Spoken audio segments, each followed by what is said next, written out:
السلام علیکم، کیسے ہیں ناظرین؟ ایک نئی ویڈیو کے ساتھ حاضر ہوں۔ امید ہے کہ یہ ویڈیو آپ کو پسند آئے گی۔ ویڈیو کا ٹائٹل آپ نے ملاحظہ کر لیا ہے، پرکھ۔ جی ہاں ناظرین، انسان کی پرکھ میں ہے 100 بول کا اندیشہ۔ اپنوں کو عجلت میں اپنا نہ کہا جائے، دیتی ہے قتیل اکثر چہروں کی چمک دھوکہ۔ ہر کانچ کے ٹکڑے کو ہیرا نہ کہا جائے۔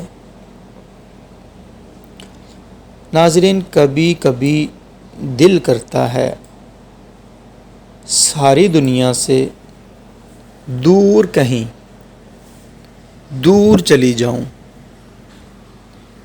پر لڑکی ذات ہوں نہ کہاں جا سکتی ہوں۔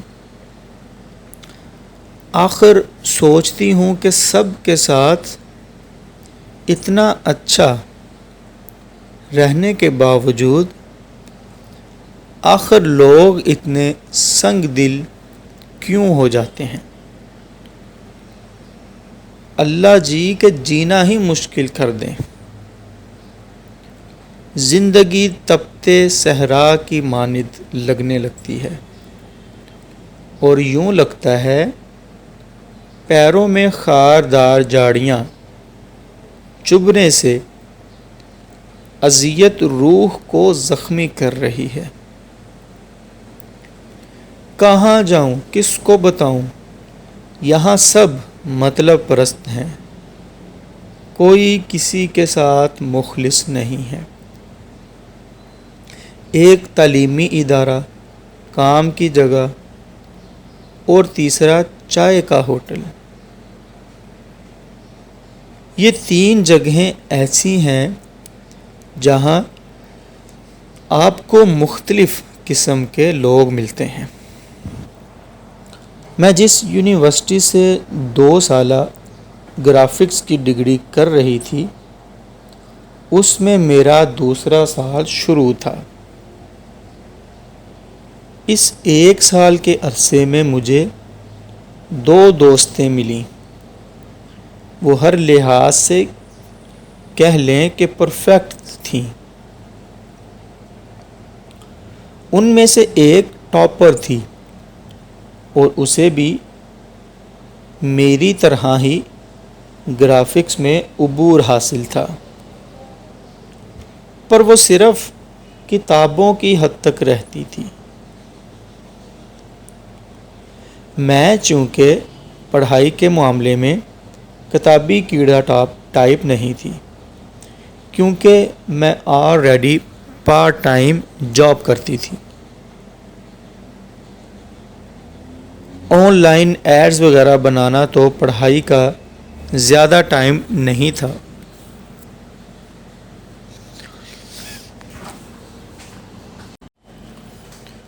لیکن پھر بھی پڑھائی میں گریڈ اچھے آ جاتے تھے۔ میرا رکھ رکھاؤ ایسا تھا کہ بات چیت بھی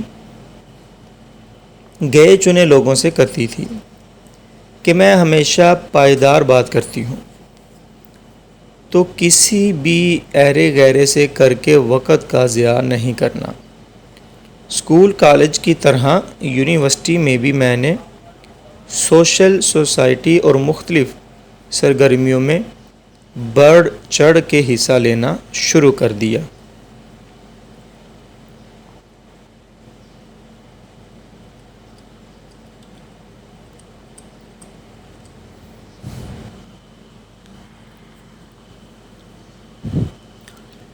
ایک دن یوں ہی میں دوستوں کے ساتھ یونیورسٹی گراؤنڈ میں بیٹھی موبائل پہ اسٹوڈنٹ پورٹل میں سب کے مسائل پڑھ رہی تھی۔ دراصل میں اپنی پہچان چھپا کے اس پیج کی ایڈمن تھی،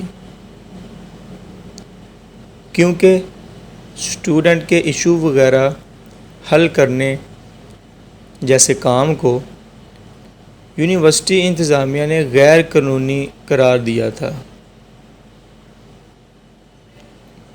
چونکہ اب بہت سے نجی ادارے صرف طلباء سے فیس کے نام پہ پیسے بٹورتے ہیں۔ ایسا ہی کچھ وہاں بھی تھا۔ باتوں ہی باتوں میں مجھے لگا میرے دوست کچھ کھینچے سے ہیں۔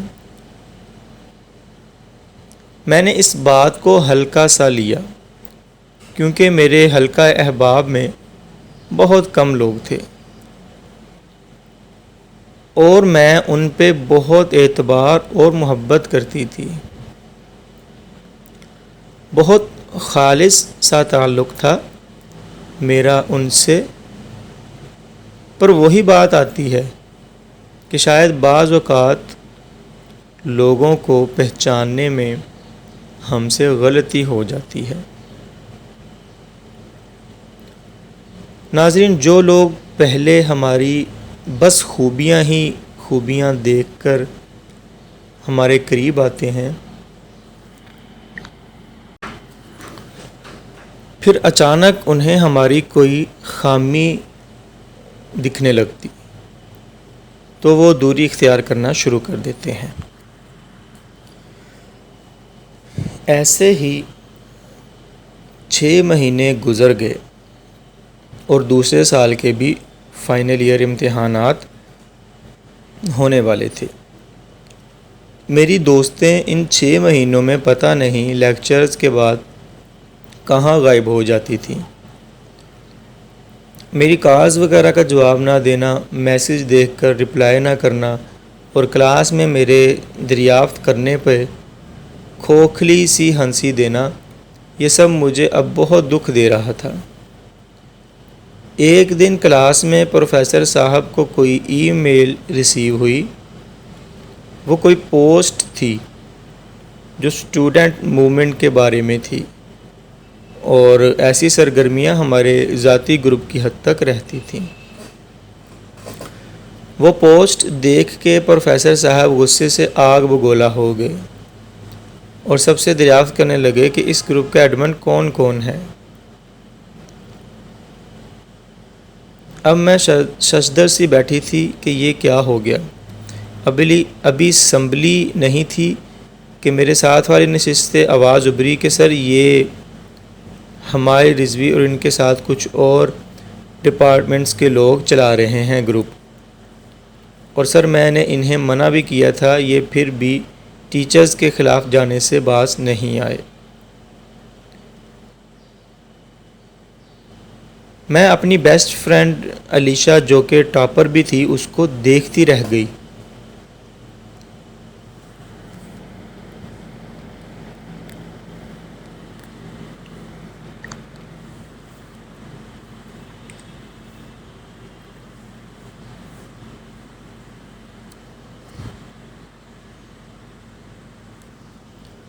اس کے انداز میں مجھے اس لمحے جو حسد اور بغض کا اظہار نظر آ رہا تھا، میرے اندر کچھ ٹوٹ سا گیا اور وہ بولے جا رہی تھی۔ سر کو پتہ نہیں کیا کیا بتائی جا رہی تھی، اور سر مجھے گھورے جا رہے تھے۔ مجھے نہیں پتا میں کیسے اپنا بیگ لے کے وہاں سے اٹھی اور بس اتنا کہہ پائی کہ ہم جو کر رہے تھے انسانیت کے ناطے غریب طلباء کے حق کے لیے آواز اٹھا رہے تھے، مگر تم سب کیا جانو جو اپنے گھروں میں عیش کر رہے ہو۔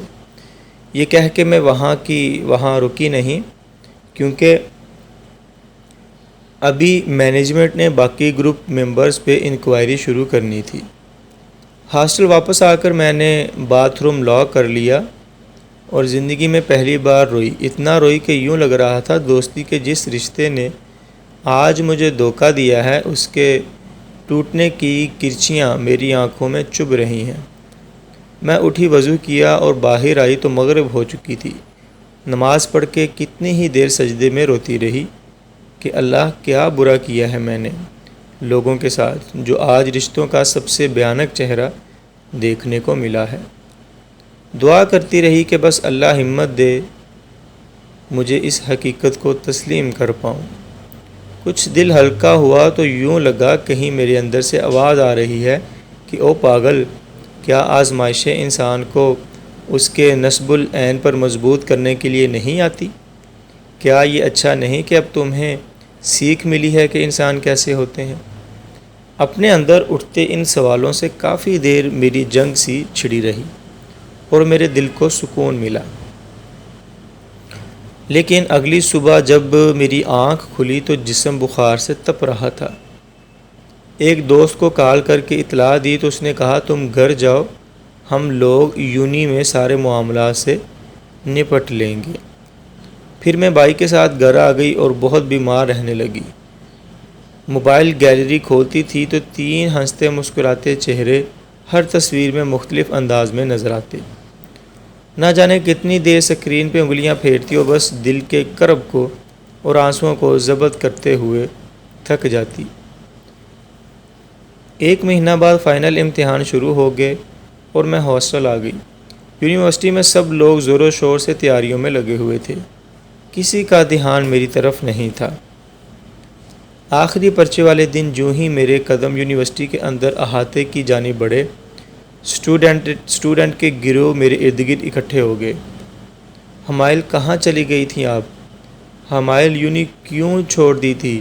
تمہیں پتہ ہے مینجمنٹ نے اسٹوڈنٹ پورٹل پر تفتیش کے بعد اسے کتنا اپریشیٹ کیا ہے؟ انہوں نے لیگی اجازت بھی دے دی ہے۔ سب لوگ بہت خوش تھے اور مجھے ان لوگوں کی خوشی اور پیار دیکھ کر اطمینان سا محسوس ہو رہا تھا۔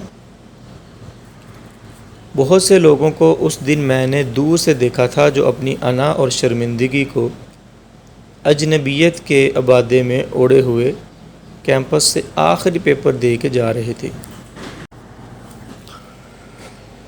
اور میں حمائل رضوی جس کو زندگی نے بہت کچھ سکھا دیا تھا، ایک روحانی اطمینان اور انسانیت سے پیار بخشا گیا تھا مجھے۔ اس دن سے اللہ کا اور میرا تعلق اتنا مضبوط ہو گیا کہ اس نے کبھی مجھے زندگی کے کسی بھی امتحان میں اکیلا نہیں چھوڑا۔ میں یہ نہیں جانتی کہ لوگ میرے الفاظ کو کس کیٹیگری میں لیں گے، پر میں یہی کہوں گی کہ یقین کا سفر اور انسانوں کی پرکھ اگر آسان نہیں ہوتی تو مشکل بھی نہیں ہوتی۔ بس اپنی ترجیحات میں اللہ رب العزت کو پہلے رکھا کریں، وہ آپ کو اتنا نوازے گا کہ آپ دنیا کے فانی رشتوں کے محتاج کبھی بھی نہیں رہیں گے۔